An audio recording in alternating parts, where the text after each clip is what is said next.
boys. So, this is now the third time I am trying to do this video, and I'm about to give up, but I'm not going to, because I never quit, I never back down, never what? Never give up. Never. Exactly. So, remember guys, Nugs Not Drugs. You see the title of the video. This is how to lose a winning position. Again, we are going up against our buddy, our friend, Calvin. This is his new account. Follow him on chess.com if you'd like. Boom. It is d4. I answer symmetrically. Boom, d5. I'm meeting him. We're squaring up in the center of the board. Bruh. This is the start of the Four Knights opening. He goes here. To complete that, I should go here. That is the Four Knights opening, but I do not do that. I go, boom, Bishop G4. Let me get my glasses on. Bishop G4. So he goes there, attacking both my bishop and my knight. So, I don't like that. I like where my bishop is, though. So, boom, boom, boom. We trade, right? He's now double attacking this pawn. I push this forward so he cannot take said pawn. I'm also potentially developing my bishop. He attacks my bishop. I move back. It was the wrong way to go, but that's okay. It would have been better to go here, aiming up on this square. So if he goes back, he goes forward, blunder. If you've ever seen this, right? Pretend there is a pawn on this square. A good move. Boom. That is checkmate. This is called fool's mate. If you push too many pawns in front of your king, let's pretend he has a pawn right there. He cannot block it. He can't move out of it. This is a checkmate. But that's not what happened.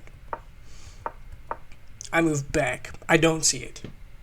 It would have been great to get rid of castling rights, but I do it later when it's not as effective. I move my bishop back because he's attacking my bishop. He pushes forward, trying to cut off the scope of my bishop, and I pin his knight. Boom. He attacks my bishop, and he also pseudo protects his center. So I throw in this check now, meaning that he has to move his queen a second time. That's exactly what he does. So I take here first, right? Because I'm damaging the pawn structure. And now I am taking with the queen. So I have now prevented him from castling rights. And now I'm saying, hey, I'm going to attack these pawns in the future because they look stupid. Boom. I take with a pawn, right? So if he takes, he'll still have double isolated pawns, but he does not do that. So what do I do here? I castle. I'm saying, hey, this is a pretty solid position. If he pushes, take, I'm winning a pawn there. He can't really do anything. I want to castle, develop my knight potentially, and then we are good to go. We are even Steven.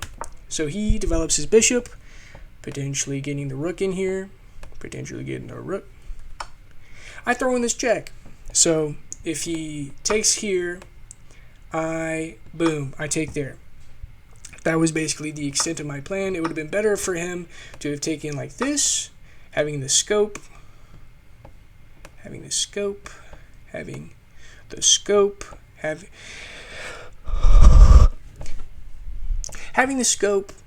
on this over here. But he did not do that. So he takes with the king, not developing his bishop, and I take the free pawn. Free. Give me that. He pushes the pawn forward, and I develop my knight. I'm connecting these rooks. These are looking mighty fine. He attacks my bishop, so I now have to move this. Psych! I don't have to move it. Right? I see that this square right here could potentially be a fork square. It could attack both this and the rook. So, what do? I sacrifice the bishop. Brilliant move. So here, he takes. He takes. He takes. So now when I go here, right, I am now forking the rook, the bishop, and the king. And I take that for free. Boom. Right? And now it is just an easy simplification game, right? He pushes forward, I take. We trade. I move my rooks to the center of the board. It is a somewhat pseudo pen. Meaning that if he pushes the pawn forward, or if I attack it and he pushes forward, or he takes or whatever, I'm going to sacrifice for that bishop. He pushes forward. He protects the pawn. I throw in this check. He can't block it, so he has to move. He goes the wrong way. This is now cutting off this whole thing over here. This whole row. It's cutting off the whole row. It would have been better to have attacked my rook, forcing it to move, probably taking this pawn. But that is okay. He ends up winning, okay? Because I played this terribly. Boom. I give a check. I'm looking for checkmates, potentially with a pawn. He moves forward. That is the only move that he has. So I take here. If I take this pawn right here, that is checkmate. So he has to do something about it. What does he do? The bishop. He protects the bishop. Could I sack there? Not yet. So I come up with a different plan. What do? I'm threatening checkmate, right? Because if we look at it, right? Anyways, I'm threatening here, right? So if my rook ends up on this square, these two are from the rook. This is protected by the pawn, and this is protected by the f-pawn. So he would have no escape square because his bishop is blocking, and that is checkmate. So he has to do something about it, and he does. He gets the rook. He protects it with the rook, and I'm saying, hey, if your pieces can't move over here doing God knows what, I'm just going to push over here and get a queen. So he moves up, right? I throw in this check. The best move here, you astute chess players might know, en passant. En passant. So he doesn't do that, right? It should be forced. Boom. That's how it does. So if a pawn goes 2 moves on its first move, and it is even with another pawn, right? You can take it diagonally and forward. That is en passant. That was the best move. He did not end up doing that. Instead, he goes here. I'm going here. I am threatening, if he ever moves this bishop, I'm threatening checkmate. Whee! So he goes over here, he protects the bishop. I take. I get a little too flashy here, right? This is the start of my downfall. And instead of taking, he doesn't do that. He pushes, he misses. And now I'm saying, hey, right, if we go back, this check would have been with, that him taking the rook would have been with check. So now I have to move, and now he can just take. And this isn't checkmate anymore because he can just take the pawn. So I completely missed that. That was with check, and he pushes forward. So I'm like, oh crap, I see that now. And I take it. I take it because I can't move this rook anyway because it was pinned to my king. So I have to take it. Boom. And then I give a check with the rook, potentially winning that pawn. He goes up. I go forward. I am saying, hey, you guys are still doing whatever here on the king's side. I'm going to go get a queen. He takes. I already calculated this. Now, after I take back, right, I'm not going to move my rook. I'm protecting my rook. He can throw in this check on on h8. But if there was 2 more pawns here, let's say right here, that would be back range checkmate. We got to make sure that we are not checkmating ourselves. So he throws in this check, and I say, hey, I'm going to go in the middle of these because whatever pawn he tries to attack, I'm going to be able to defend, whether that be through tactics or by actually defending it. Here, I figure out a really good tactic here.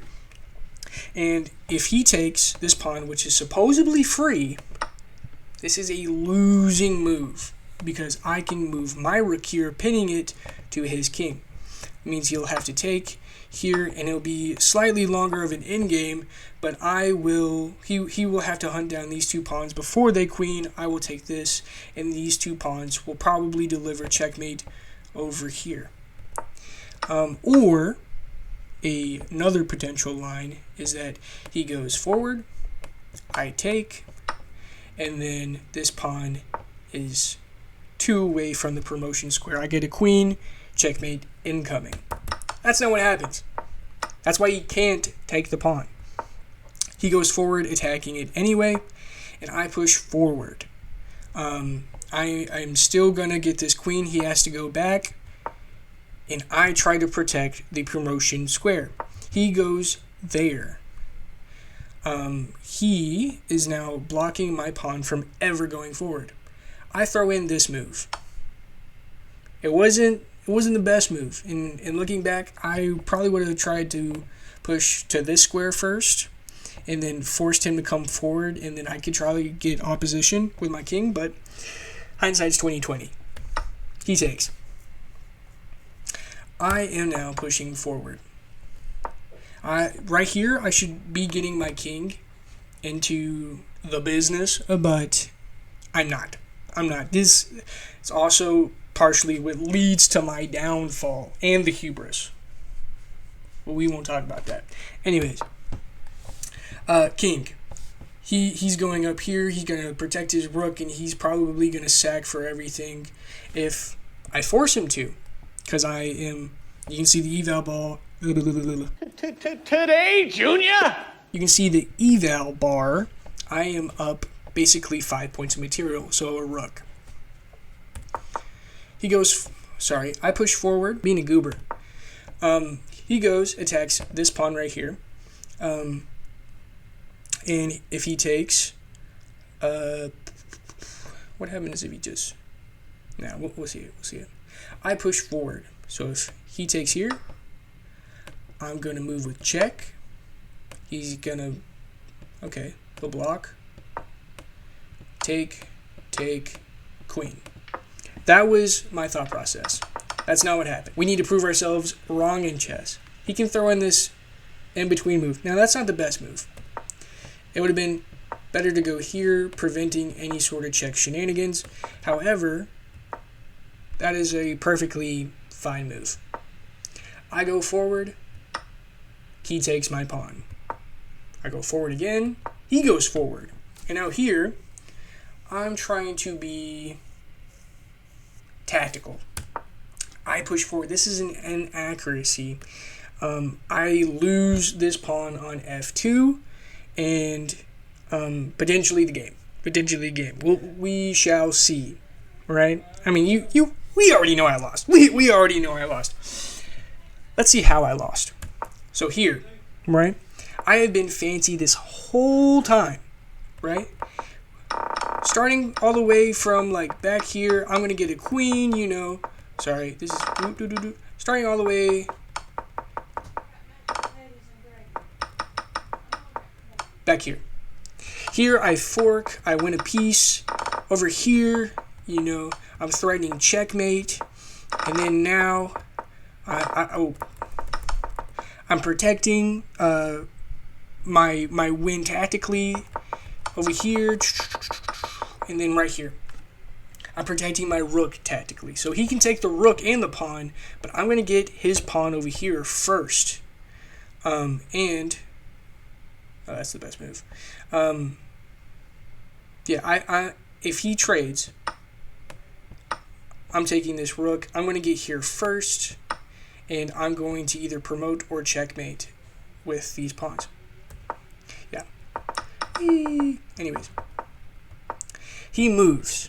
Now, I have been flashy this whole time, and for whatever reason, my brain said, hey, this rook It's tactically protected. What are you doing? And now, you see my rating, 1555. I've stopped blundering my queen, supposedly, or at least that's what I thought. I stopped, chewing on the pieces in between the games. I should be smart. Wrong. I blunder everything here. This is literally probably the top 10 worst moves ever played in chess. I blunder everything in this game. By the way, this is a daily game, meaning that you can play within 1 to, I don't know, I think 5 days. You can set it up in the settings. You have plenty of time. And for whatever reason, I decided to hang my rook because I thought it was protected for whatever reason.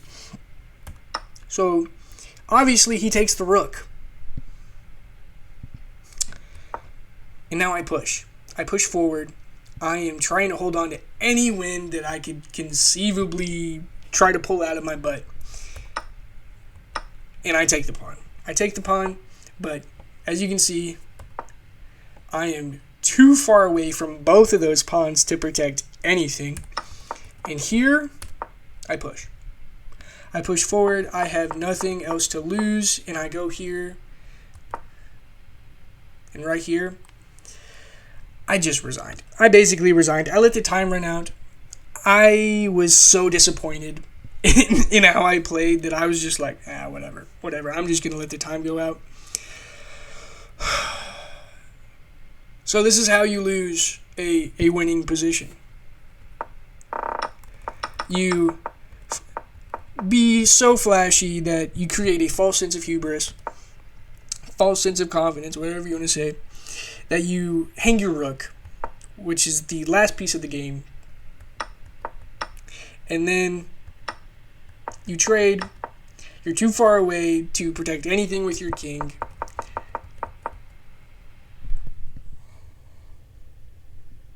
So disappointed. So disappointed in myself. But that's okay, right? We'll do better. We'll do better next time. Isn't that right? Anyways, if you liked this video, please like and subscribe. Without further ado, this is the serious part of the video. Before the mountains were born, or you brought forth the earth and the world from everlasting to everlasting, you are God. For 1,000 years in your sight are likely a day that has just come by, or like a watch in the night. Psalm 92:4. Without further ado, I hope you guys have a grand old day, and I'll see you next video.